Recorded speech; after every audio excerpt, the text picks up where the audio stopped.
สบายดีพี่น้องสบายดีทุกคนเด้อที่เขามาเบิ่งส่องลูกเคยกกเนาะวันนี้สิพามากินข้าวเที่ยงนี่กินปลาดุกมันจะแซ่บแล้วก็ตำบักถั่วผักกับกะเนี่ยหอมปอกบ้านเฮาหน่อยผักกับโบราณมันข้าวเหนียวไปพี่น้องมาใส่ข้าวเทียมกันยำมึงตำมึงทั่ว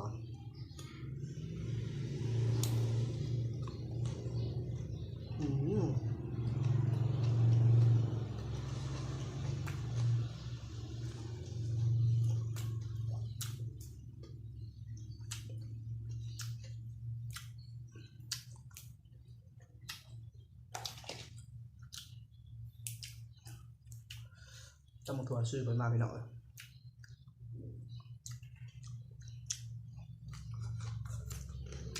คักอยู่มาพี่น้องมากินข้าวเที่ยงกัน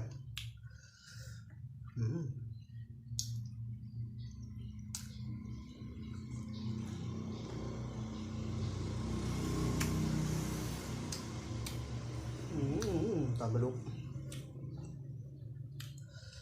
เรื่องต้มโอ้แมงมือแมงวัน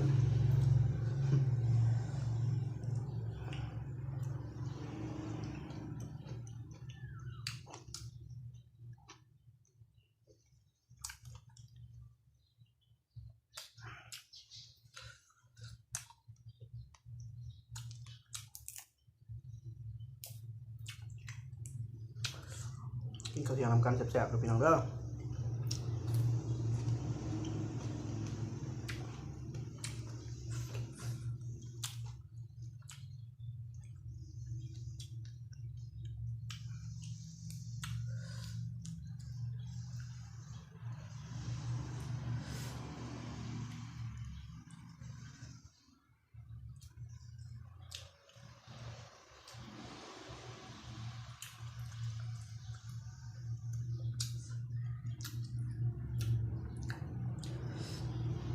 นะพี่น้อง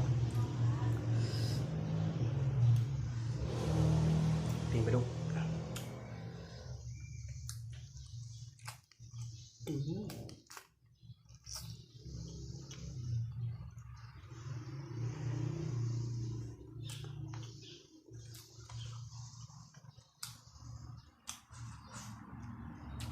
แซ่บหลาย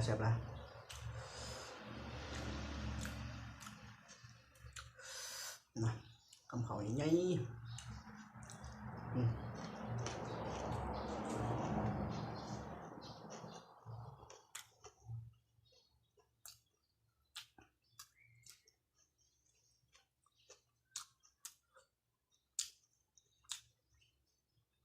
โอ้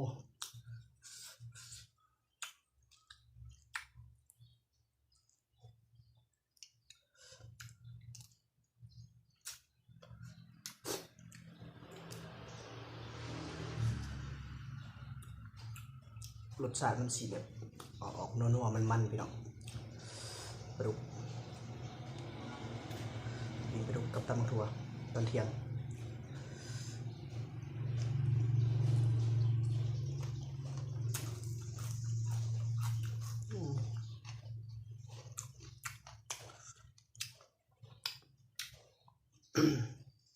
โอ้ครับ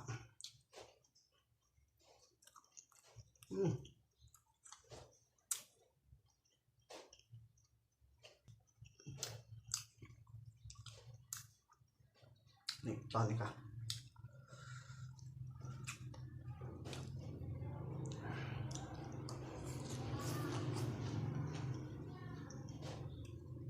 โอ้กะมันเปรี้ยว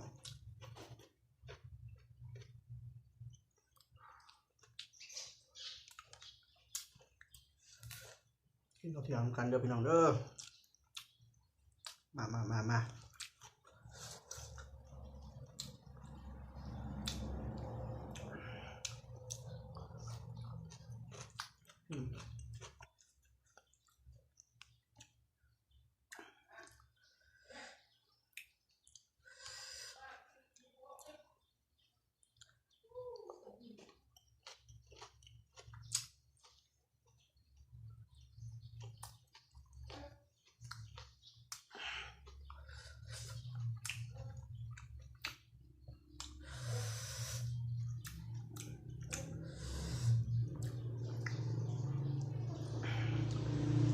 เผ็ดๆพี่น้องข้าวเหนียวห่อนๆ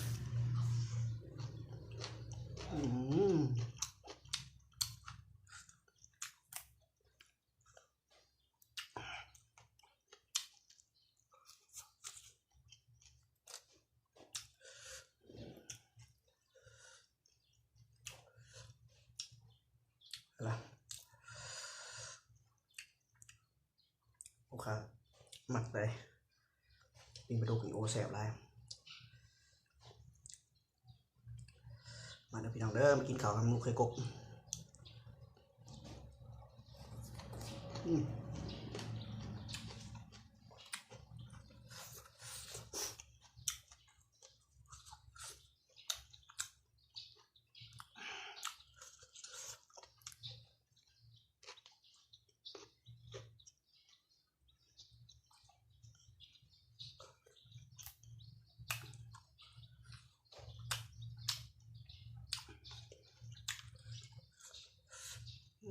ผักตามเข้าไป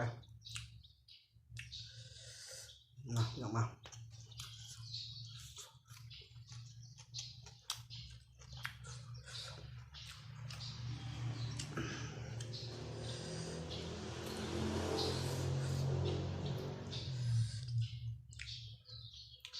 กินง่ายอยู่ง่ายสไตล์ลูกเคยกบบ่ต้องยากแต่ผมถั่วปิ้งปลาดุกจบ มาพี่น้องมากินข้าวเที่ยงมาทำยังไงโอ้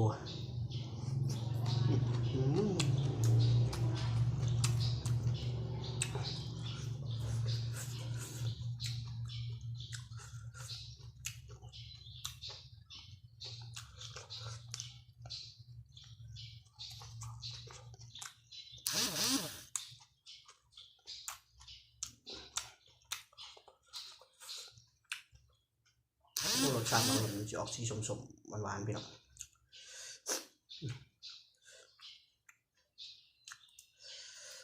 มาเอาเบิดซะ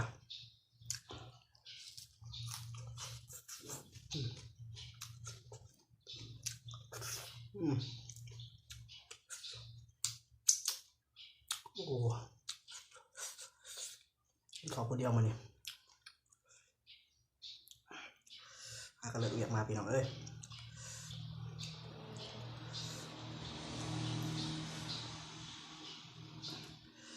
ทำข้าวเที่ยงผู้เดียวมาเนี่ย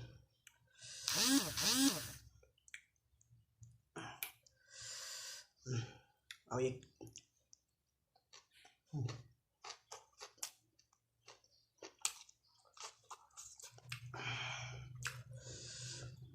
พี่น้องยุบตอนนี้ไง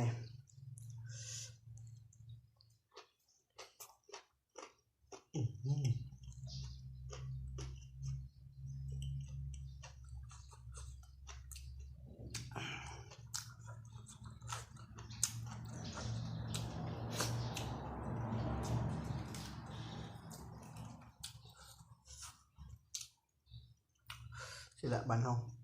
มันหลาย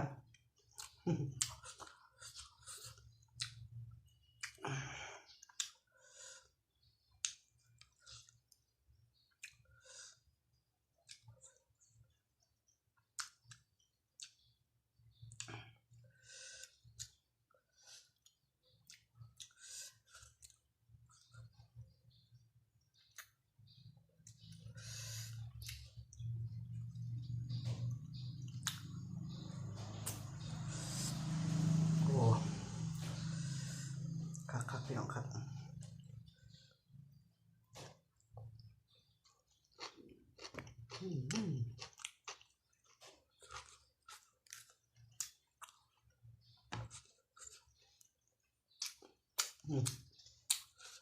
โดนมือพร้อมพี่น้องมันแซ่บเนื้อกระดูก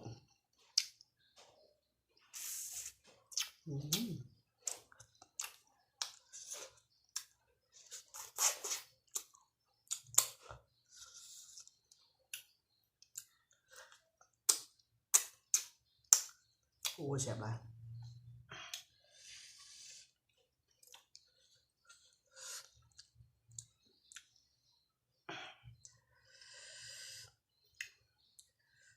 พี่พาน้องมา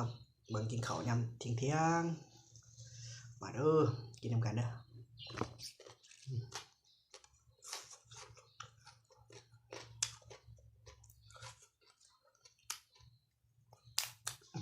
บางห้องไปลุกบงเลย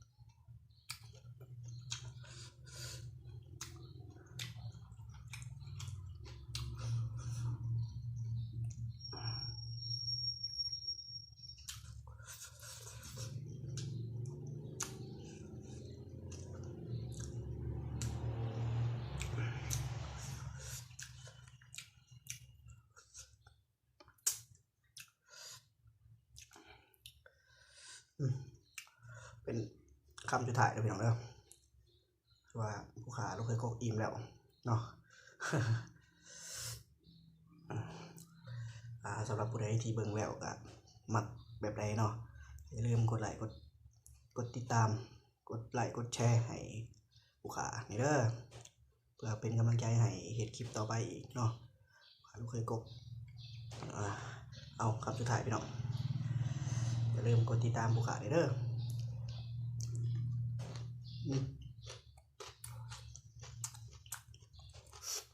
สำหรับคลิปนี้ขอจบไว้เพียงเท่านี้เนาะผู้ขาลูกเคยกบขอลาไปก่อนบ๊ายบาย